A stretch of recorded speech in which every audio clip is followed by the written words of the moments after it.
Good morning friends, how are you. चलो, एक बार आप सब तैयार हो ना सीओए के इस लेक्चर के लिए। अब आप सभी को मालूम है, आप सब माहिर हो गए हो हमारे सीओए के बारे में। क्या है सीओए वो आप सबको मालूम है, क्योंकि हम चैप्टर नंबर 4 पर धीरे धीरे पहुंच गए हैं।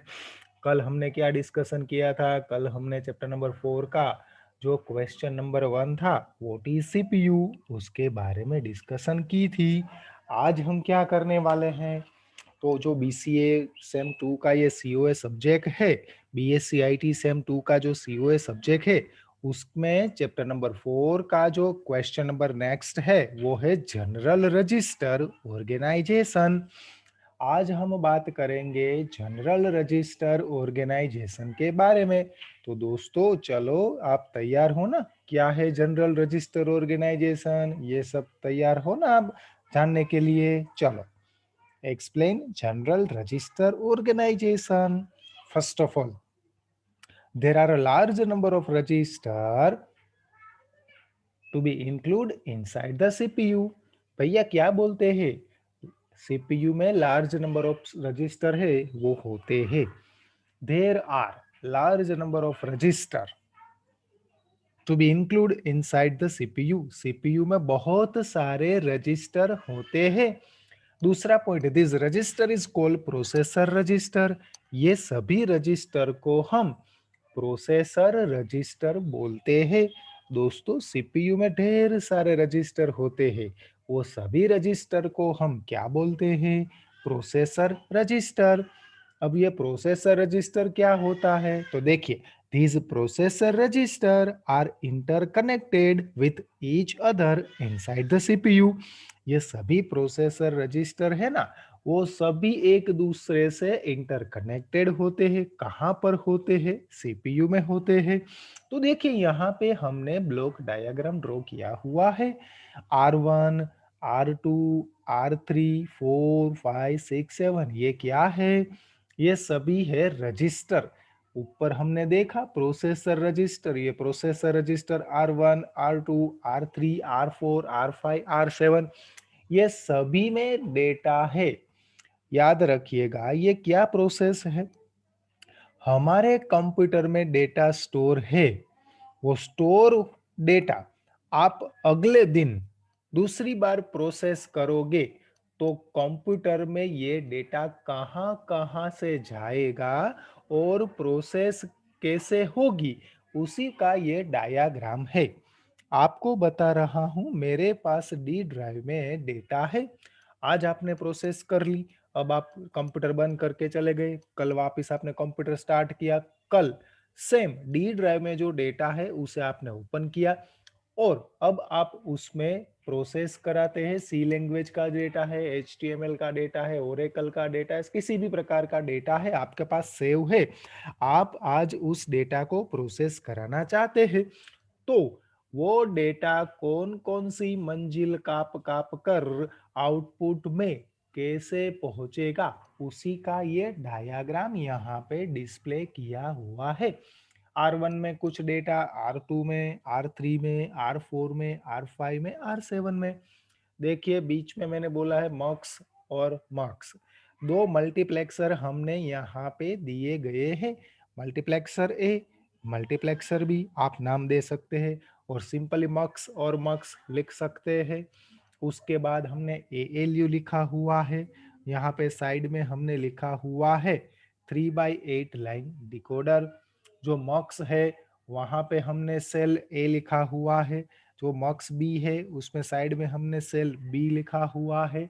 मक्स ए में से ए बस, मक्स बी में से बी बस, और एएलयू के साइड में ओपीआर लिखा हुआ है और 3/8 लाइन डिकोडर के नीचे सेल डी लिखा हुआ है। अब क्या होगा? देखिए, सभी तरह के रजिस्टर में से यहाँ पे हमने 7 रजिस्टर दिए गए हैं। वो सातों रजिस्टर में से डेटा मल्टीप्लेक्सर ए में आएगा और मल्टीप्लेक्सर बी में भी जाएगा। याद रखिएगा, सेम डेटा मक्स ए में आएगा और मक्स बी में आएगा। अब हमें मालूम है कि multiplexer is a data selector. Directly data ALU में प्रोसेस होने के लिए नहीं जाएगा। सबसे पहले दो मल्टीप्लेक्सर में आएंगे डेटा। मल्टीप्लेक्सर डिसाइड करेगा कि भाई यहाँ पे कौन सी प्रोसेस यूजर को अब करनी है। उसी सिर्फ वही डेटा मल्टीप्लेक्सर है वो बस के द्वारा एएलयू में भेजेंगे। याद रखिएगा, सभी प्रकार के डेटा मल्टीप्लेक्सर ए और मल्टीप्लेक्सर बी में है। मल्टीप्लेक्सर क्या करेगा, वन बाय वन डेटा को बस के द्वारा एएलयू में भेजेगा।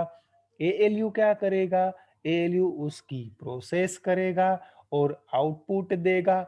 उसके बाद क्या करेगा, उसके बाद आउटपुट आ जाता है तो यहाँ पे रजिस्टर में वापस भेज देता है।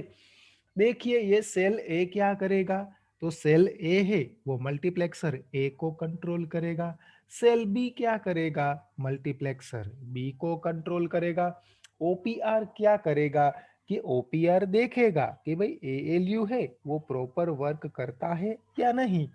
सेल डी क्या करेगा कि डिकोडर यहाँ पे सभी रजिस्टर में से जो डेटा लिया हुआ है वापस उसी में ही डेटा गया है कि नहीं वो चेक कौन करेगा, वो करेगा cell D.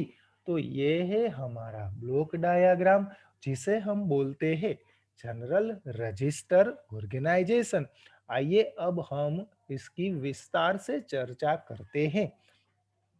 First of all, in above diagram, there are 7 register. मैंने बोला ना कि ये डायग्राम में 7 रजिस्टर है, like R1, R2, R3 dot dot R7। These register are used to store binary information। ये रजिस्टर क्या करेगा, सभी इंफॉर्मेशन स्टोर करेगा। There are two multiplexer like MUX A and MUX B। ये जो रजिस्टर में क्या है, मल्टीप्लेक्सर भी दिया गया हुआ है ये डायग्राम में, जिसका नाम मक्स ए है, मक्स बी है। There are two control word, ये यहाँ पे दो कंट्रोल वर्ड दिए गए हुए हैं मल्टीप्लेक्सर में, वो है सेल ए और cell B. There is arithmetic and logic unit to be used to perform specific micro operation. कौन सा ऑपरेशन परफॉर्म करना है वो तो एएलयू डिसाइड करेगा। There is one control word like OPR. Control word OPR is used to select which operation to be performed by ALU. OPR क्या करेगा कि ALU को कौन सा ऑपरेशन परफॉर्म करना है वो सिलेक्ट करेगा।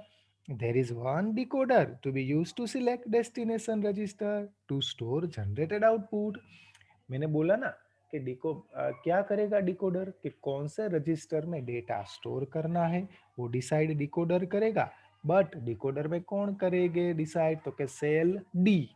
There is one external input line, it may be connect with another memory device. अगर आपका डेटा स्टोर नहीं है, आप फर्स्ट टाइम डेटा एंटर करते हो तो इनपुट लाइन में से आपका डेटा यहाँ पर आएगा और रजिस्टर नया जनरेट होगा। R1, R2, R3, R4, R5, R6, R7, उसके बाद होगा R8। There is one output line is used to store result into either processor register or another memory device। यहाँ पे हमने लास्ट में देखा कि एक आउटपुट है, वो क्या करेगा, वो हमें आउटपुट देगा और प्रोसेसर में डेटा को भेजेगा। तो दोस्तों ये था हमारा चैप्टर नंबर 4 का question number 2, general register organization. बहुत ही इजी है और मोस्ट आईएमपी क्वेश्चन है। ये क्या है, तो हमारे कंप्यूटर में स्टोर हुआ डेटा और फर्स्ट टाइम एंटर हुए डेटा प्रोसेसर में जाके आउटपुट कैसे मिलता है वो प्रोसेस हमने आज यहाँ पे डिस्कशन की है। तो दोस्तों आप ये वीडियो बार बार देखिएगा। अगर कोई डाउट हो तो ये वीडियो देखकर सोल्व करेगा। अगर फिर भी डाउट हो तो कल मुझे बताना। आज हम यहाँ पर रुकते हैं। चलो कल मिलेंगे, तब तक के लिए bye bye. Thank you. Good care of yourself. Bye.